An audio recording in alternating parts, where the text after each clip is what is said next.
तो आज हम बात करने जा रहे हैं जुजुत्सु काइसेन के 7 एपिसोड के ऊपर, जो कि शिबुया को कंटिन्यू करती है। जहां हमने पिछले एपिसोड में देखा था कि कोकिशी और माइतो की लड़ाई स्टार्ट हो गई थी, बट उसके आगे ही जो है एपिसोड खत्म हो गया था। तो 7 एपिसोड उस लड़ाई को आगे कंटिन्यू करती है। तो आप सभी का स्वागत है मेरे यूट्यूब चैनल मांगा बॉय में। मेरा नाम है।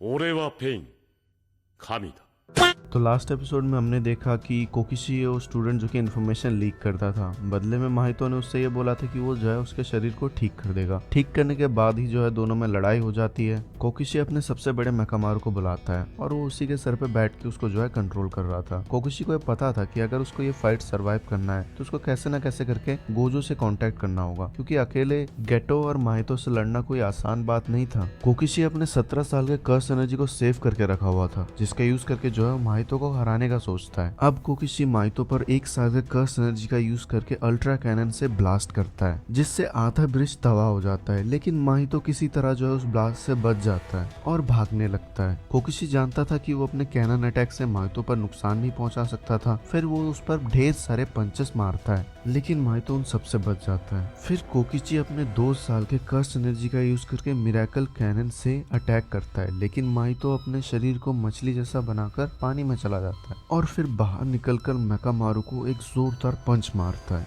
और एक चिड़िया बनकर आसमान में उड़ने लग जाता है। कोकिची जानता था कि माहितो बहुत आराम से उसका आर्मर तोड़कर उस तक पहुंच सकता है, इसीलिए वो अपने एक सीक्रेट वेपन का यूज करता है। वो एक कैप्सूल को कैनन में डालता है जिसमें उसकी एक कर्स टेक्निक थी, लेकिन वो इसका यूज बस 4 बार ही कर सकता था। इसके बाद कोकिची माहितो पर निशाना लगाता है और उस कैप्सूल को शूट कर देता है, जो बुलेट की तरह माहितो के कंधे पर जा लगता है। माहितो को लगता है कि इससे कुछ नहीं होगा, लेकिन फिर उसका पूरा हाथ एक गुब्बारे की तरह फूल के फट जाता है। इसके बाद मेकामारू माहितो को एक जोरदार लात मारता है, जिससे वो बहुत दूर जंगल में जाके गिरता है। माहितो को यकीन ही नहीं होता कि कोकिची कुछ ऐसा भी कर सकता है। मेकामारू फिर से माहितो को मारने आता है, लेकिन माहितो फिर से एक चिड़िया बनकर उड़ने लग जाता है। कोकिची सोचता है कि माहितो का हाथ इतना जल्दी कैसे रीजनरेट हो सकता है। शायद माहितो अपने शरीर का शेप बदलकर ऐसा दिखा रहा हो कि वो ठीक है, यानी कि उसका कैप्सूल काम कर रहा है। गेटो ये सब चीजें दूर से देख रहा होता है और वो बहुत ज्यादा इम्प्रेस होता है कोकिची के इस टेक्निक को देखकर। वो सोचता है कि कोकिची एक स्पेशल ग्रेड जितना पावरफुल लग रहा है, अब देखना ये है कि इनमें से जीतता कौन है। कोकिची अपने 5 साल के कर्स एनर्जी डालकर पिजन वियोला अटैक करता है, जिससे मेकामारू से 5 एनर्जी बीम निकलती है और वो अपने टारगेट पे लगने के बाद ही ब्लास्ट होती है। इन सब से बचने के लिए माहितो ढेर सारे जानवरों का रूप लेता है और जंगल में भागता रहता है, पर ये बीम्स उसका पीछा नहीं छोड़ती।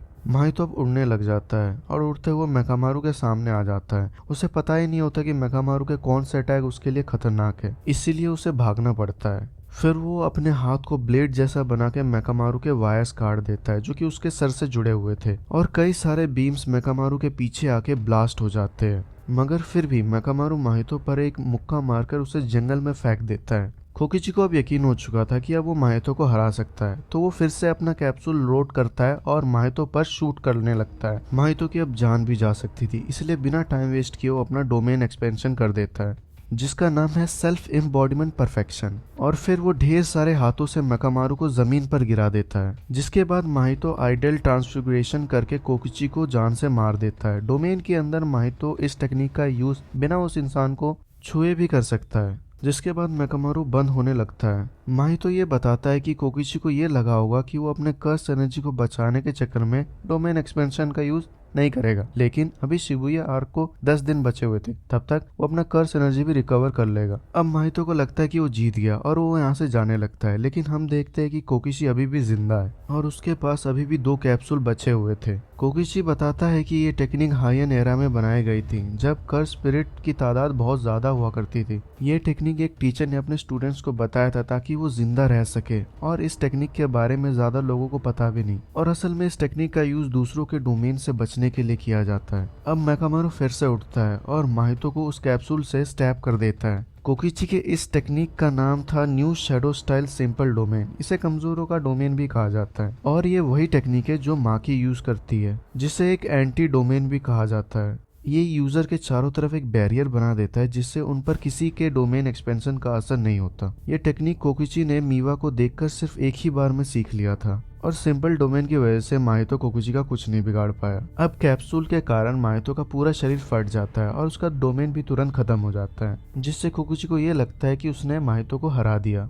गेटो कोकुची के सिंपल डोमेन को देख के काफी ज्यादा इम्प्रेस हो जाता है, जहाँ गेटो ये बताता है कि डोमेन के अंदर गोजो पर भी अटैक जाके लगते हैं, पर इस टेक्निक में ऐसा नहीं होता। अब कोकुची गेटो के पास उससे लड़ने आ जाता है। कोकुची के पास अब भी एक सिंपल डोमेन और 9 साल की कर्स एनर्जी बची हुई थी। उसे यकीन था कि वो गेटो को भी हरा सकता है और वो सभी से वापस मिल पाएगा, लेकिन उसके सारे सपने चूर चूर हो जाते हैं और माहितो उसके मेकामारू में घुसकर उस पर हमला कर देता है। कोकुची को यकीन ही नहीं होता कि अब तक माहितो जिंदा कैसे है। फिर वो खुद को बचाने के लिए एक छोटा मेकामारू को सामने बुलाता है। उसके पास अब भी एक डोमेन कैप्सूल बचा हुआ था, जिससे वो अपने हाथों से माहितो पर मारेगा। मेकामारू अब माहितो से लड़ते हुए कोकुची के लिए रास्ता साफ करते हुए जाता है। मेकामारू माहितो के पास आते ही डिस्ट्रॉय हो जाता है, लेकिन उसके पीछे से कोकुची माहितो पर हमला कर देता है। इससे पहले कि वो माहितो को स्टैब कर पाता, माहितो कोकुची को छू लेता है और यहीं पर लड़ाई खत्म हो जाती है। जिसके बाद हमें क्योटा हाई स्कूल का सीन दिखाया जाता है, जहाँ मिया अभी भी मेकामारू के पास बैठी हुई थी,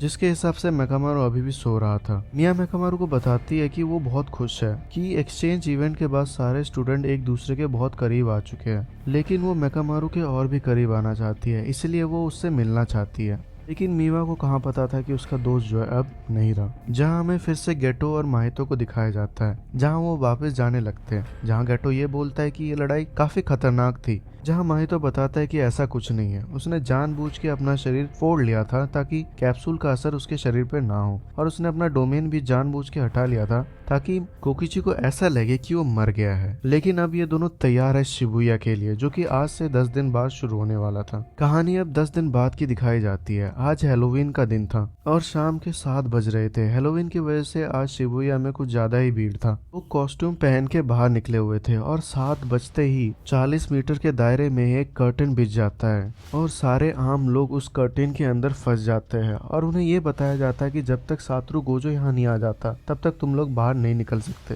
अब हम ये देखते हैं कि एक लोगों के भीड़ को कोई अंदर खींच लेता है और 15 मिनट में कर्टन के चारों तरफ जुजुत्सु सॉर्सरर की टीम तैनात कर दी जाती है। टोक्यो मेट्रो के पास हम नानामी, मेगुमी और टाकुमा को देखते हैं। क्योटाका उन्हें ये बताते हैं कि उसके जैसे मैनेजर और जुजुत्सु सॉर्सरर ही इस कर्टन के अंदर और बाहर आराम से आ जा सकते हैं, पर आम लोग सिर्फ इसके अंदर जा सकते हैं और बाहर नहीं आ सकते। कर्टन के अंदर किसी तरह का सिग्नल नहीं आ रहा है, इसलिए उन्हें बात करने के लिए उसके जैसे मैनेजर का यूज करना होगा या तो पहले कर्टन के बाहर आना होगा। टाकुमा मेगुमी को ये बताता है कि सिग्नल ब्लॉक होना कर्टन का एक साइड इफेक्ट है, वो जानबूझ के ये नहीं कर सकते, पर मेगुमी को ये बात जो है पहले से पता थी। जहाँ नानामी उससे ये पूछता है कि अब गोजो क्या करेगा। दूसरी तरफ हम टीम नंबर 2 को देखते हैं, जो है माकी, नोबारा और न्यूबुटो जेनिन, जो कि एक स्पेशल ग्रेड सॉर्सरर है और साथ ही जेनन फैमिली के हेड।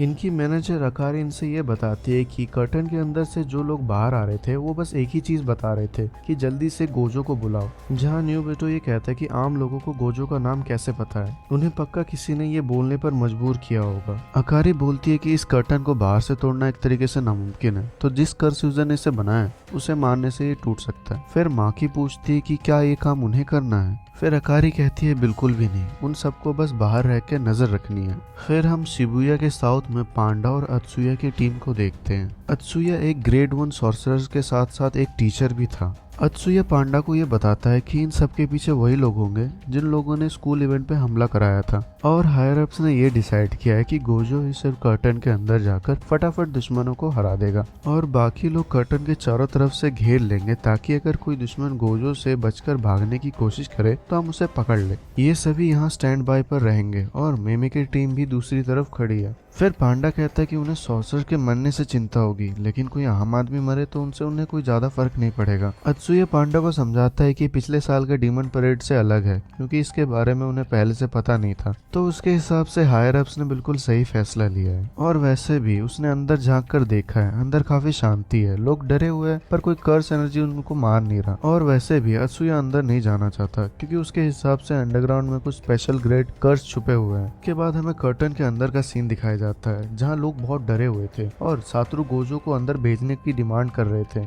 इन्हें पता भी नहीं था कि गोजो आखिर है कौन, पर उसके आने तक ये लोग यहीं फंसे रहेंगे और इनके मोबाइल में कोई सिग्नल भी नहीं आ रहा था कि जिससे ये बाहर कांटेक्ट कर पाए। फिर एक आदमी आता है और वो बोलता है कि उसने जो है स्टेशन के अंदर कुछ लोगों को खींचते हुए देखा है, शायद वो मुसीबत में होंगे। और इसी के बीच गोजो की एंट्री होती है कर्टेन के अंदर और यहीं पे एपिसोड खत्म हो जाता है। तो अगले एपिसोड में हम देखेंगे कि कैसे गोजो इस सिचुएशन को हैंडल करता है और आगे किस किस विलन से वो लड़ने वाला है। तो अगर आपको एपिसोड अच्छा लगा तो प्लीज लाइक एंड सब्सक्राइब जरूर कीजिएगा। मैं मिलता हूँ आपसे अगले वीडियो के लिए, तब तक के लिए गुड बाय।